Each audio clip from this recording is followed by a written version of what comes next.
ঘরে বসে বসে সে হঠাৎ শুনতে পায় বলরাম দাদা ডাকছে, পলাশ, কিরে বেরিয়ে আয় পলাশ, বেরিয়ে আয়। বলরাম দাদা এত তাড়াতাড়ি চলে এলো, কি ব্যাপার? পলাশ দরজা খুলে বেরিয়ে আসে। বলরাম দাদা তুমি চলে এসেছো? চল, আমাদের এক্ষুনি যেতে হবে। দাদা তুমি যাবে এই অন্ধকারে রাতের বেলায়? কোনো যদি বিপদ ঘটে? আরে কোনো বিপদ হবে না, চল তো। পলাশ ভয়ে একটু কিন্তু কিন্তু করে, কিন্তু বলরাম তাকে সাহস দেখায়।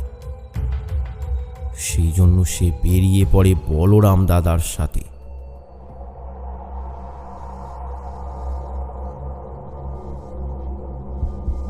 তারা দুজন হেঁটে চলেছে। গ্রামটা যেন নিস্তব্ধ, একদম একটা শ্মশানে পরিণত হয়েছে।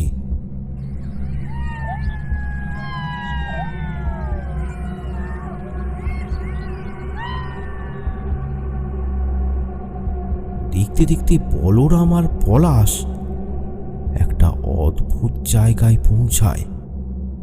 সেখানে চারিদিকে ঘন কুয়াশা, সামনে পেছনে আগে পাশে কি আছে কিছুই দেখা যাচ্ছে না। এটা কোথায় এলাম বলরাম দাদা? কিছুই তো বুঝতে পারছি না। আয় আয় আয় আয়, এদিকে আয়।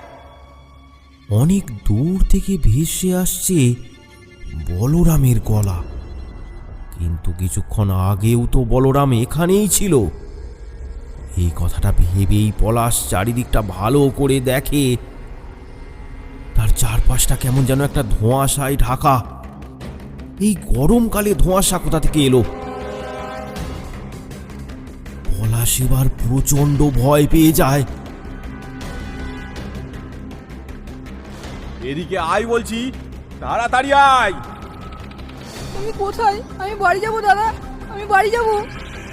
এই বলে পলাশ উল্টো দিকে দৌড়ানো শুরু করে, কিন্তু আশ্চর্য ব্যাপার, সে দৌড়েই যাচ্ছে, কিন্তু সেই জায়গা থেকে এক পাও নড়তে পারছে না। দৌড়ে দৌড়ে সে যখন থামছে, দেখছে চারিপাশটা একই জায়গায় দাঁড়িয়ে আছে সে। ভয়ে ঘেমে উঠেছে পলাশ। চারিদিকে ভালো করে তাকাতে সে লক্ষ্য করে সামনে দাঁড়িয়ে একটা বীভৎস মূর্তি। একটা কালো বলিষ্ঠ শরীর আস্তে আস্তে এগিয়ে আসছে তার দিকে।